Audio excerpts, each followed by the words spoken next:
This week there'll be no grand intro. I just wanted to say, welcome.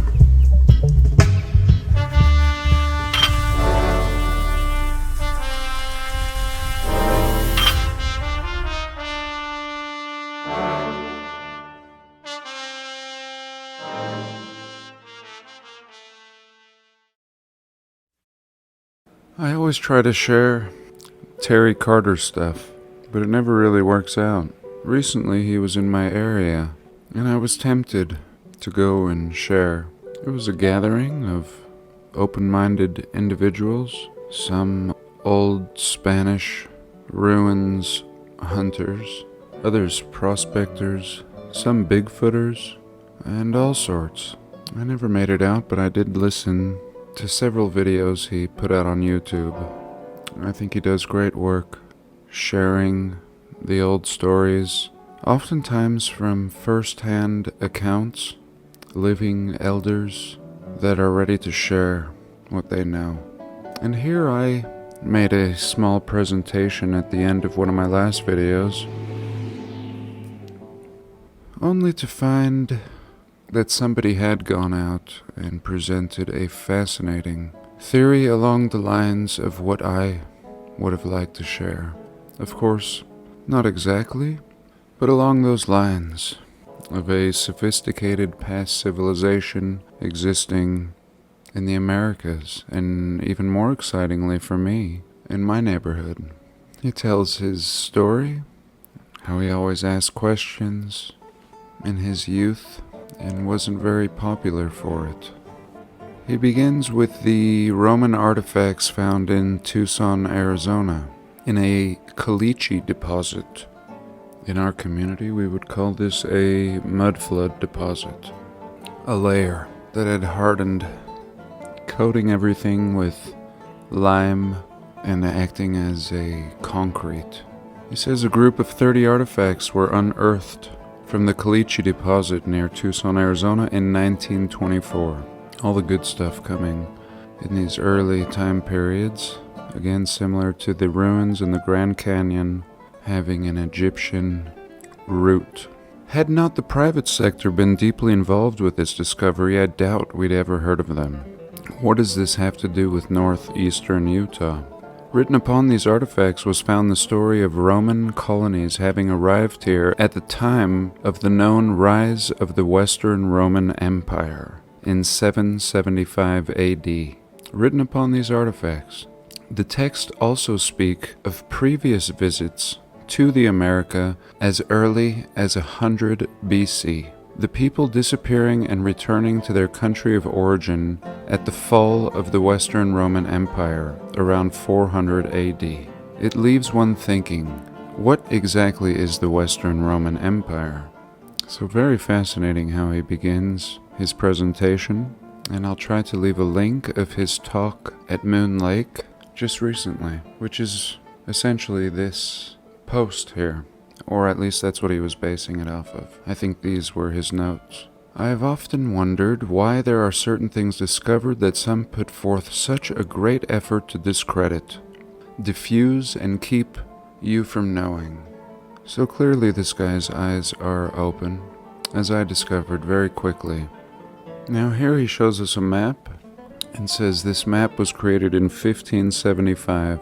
62 years after one of the first explorers, Juan Ponce de Leon, underwent his land expedition from Florida to the west with Coronado not far behind. In 1540, from Mexico City to New Mexico of today.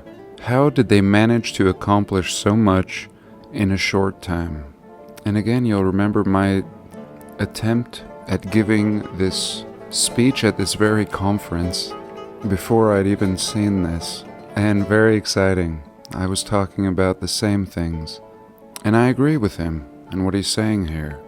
Florida to Mexico City to New Mexico, on horse, first boat, then horse, and all these great feats and accomplishments and expeditions and building of structures, as he says here, in such a short time. Where are all the documents to accommodate all the notations on these maps? Where is all the history of these places you see on this map?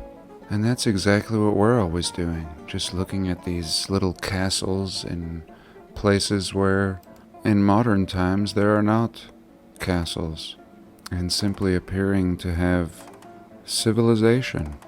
And if it was just Native Americans, we wouldn't depict these castles as we do. And again, he's really following our path without even knowing of our research in this community. He's going down the same trail, here discovering that California is recorded as an island. Why? The academics claim it was a mistake. But what they don't tell you is that prior to a cataclysmic event 2,000 years ago, in his research, much of California was in fact an island. But how did these Spanish cartographers know that? So very fascinating. I've reached out to him via Facebook and asked for an interview or just a chat. But nonetheless, he's given us very interesting things to check out here on his blog. On this map, the Gulf of California extends all the way to modern-day Las Vegas. They want to tell us in science that this happened 250 million years ago, but he says it likely happened a mere 1,100 years ago. And we always speak of our missing 1,000 years in time. The Colorado Plateau uplift is an event which is documented by several different cultures. One of the many cultures that have come here in the past, people known today as Altai-Mongolian, Hebrew, Chinese, the Indians of India, Indo-Greeks, Welsh, Scots, French, Portuguese, and Romans. Not just the Spanish, but of those in AD times. Why do they all seem to be looking for the same place? And very interesting. Again, the victors write history, but he makes an excellent point as we have many accounts of all these different people visiting the Americas, including Vikings. A certain place that appears on several maps is called Septimania, with a lake named Coppola, surrounded by 7 cities. Again, if you remember my video where we showed an old map of Salt Lake City, or what I thought was Salt Lake City, and it said in a part of the map that there were 7 noble cities surrounding this lake, surrounded by dozens of smaller cities. And this sounded like a major hub of the old world. Lake named Coppola in a land called Calulus or Calicus. And I think this could be the Lake Conibus, once again, that we've looked at. And then he starts talking about this area here, the basin, a place on the south flank of the Uinta Mountains. And he further begins talking about how people may have arrived here after the flood and the building of boats and past civilization in this area, which even to this day is pretty remote. And he says within 40 miles of where we sit is over 100 mine locations, at least 13 cache sites, and several other things. Approximately 800 yards from here is an old Spanish mine which was blasted shut sometime after the Moon Lake Dam reconstruction project in 1938. And here is a little map. 1,600 yards from here is where the famous Dawn foot writings were found, which no longer exist and I believe have been intentionally destroyed. Roughly 650 yards from here is located one of the most famous mines in the Uintas, known as the Sacred Mine of the Utes, also known as the Church Mine, and some call it the Rhodes Mine. And this Rhodes Mine is a big attraction for prospectors in this area. About 1.8 miles from here is one of the larger mining projects of the past, but certainly it's not the largest in the Uintas, and it is the primary reason the trail running up the west side of Moon Lake exists today. Some would have you believe the Forest Service created that trail. However, it has been here a very long time.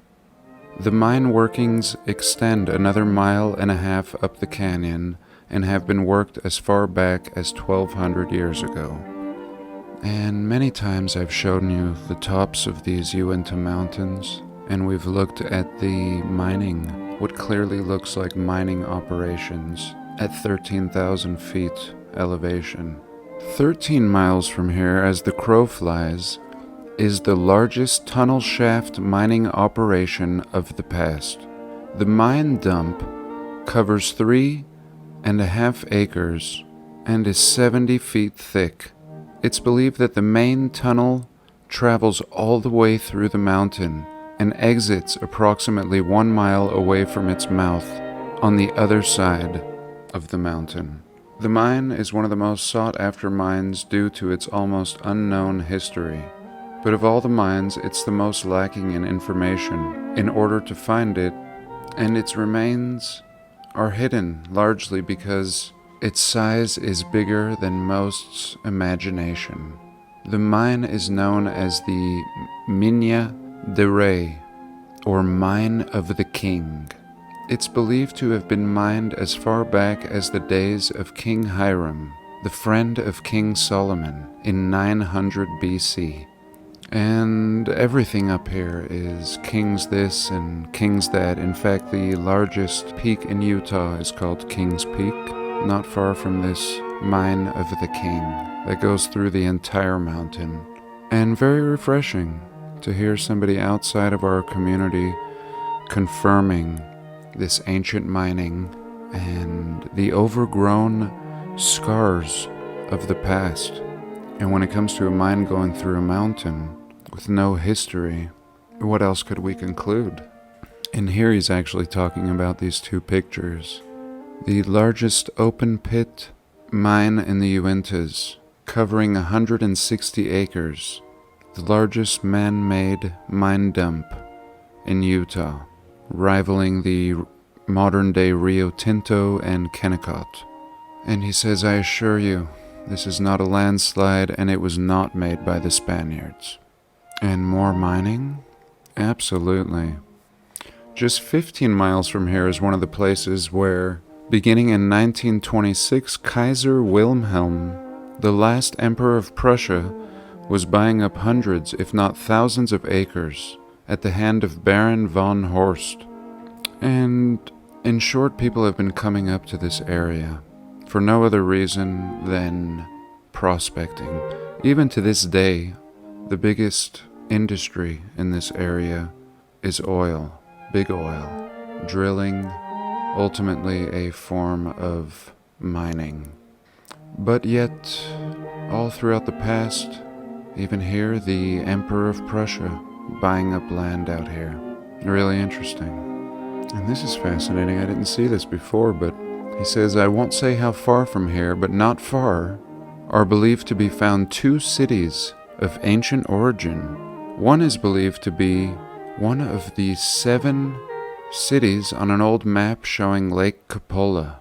The other is noted on this map on the north side of the lake. And absolutely fascinating. And being that I live here, essentially in this lake, or ex-lake, what I can see is that these cities are the mountains now. And this biggest city, clearly depicted as the largest city on this map, is the highest point in the Uintas, as seen here. This is King's Peak. The cities were on tops of the mountains, or were the mountains, and now the lake is gone. And everything is gone, but he says he knows where one of these cities are. Not far from Moon Lake, which is situated right about here. And that's it. It would be at the base of the Uintas. And in fact, I think this Lake Cupola may have actually been much larger at one point, circling around the Uinta Mountains, all the way into Wyoming. And when we see the old depictions of Lake Conibus, we see a city in the middle of the lake, and I think that this city would have been it. And here we've also seen this depiction on maps, and in fact, there was access, perhaps canal access from a past civilization that actually connected to the Mississippi in older maps. And here we can see that this same lake was actually branching off into Colorado, seeming very artificial in a lot of the older maps. Wow. Approximately 21 miles from here is located two Roman vaults, rediscovered by Antonio Espejo in 1584 and 1588. So here I guess these Roman vaults must be marked on this map. And 2 miles from here is the most important location in the Uintas. And let's just say it's not White Rocks or Rock Creek. Here's the road I think that he was talking about at Moon Lake. Thomas Rhodes was quoted as saying, "There's a certain formation in which geologists would not consider, and if you can find out this formation, you can follow it through the Uintas from mine to mine." And certainly don't take my word for it, but this statement I attest is true. And here he even shows us a picture of the formation, and seeming like this is actually an old road.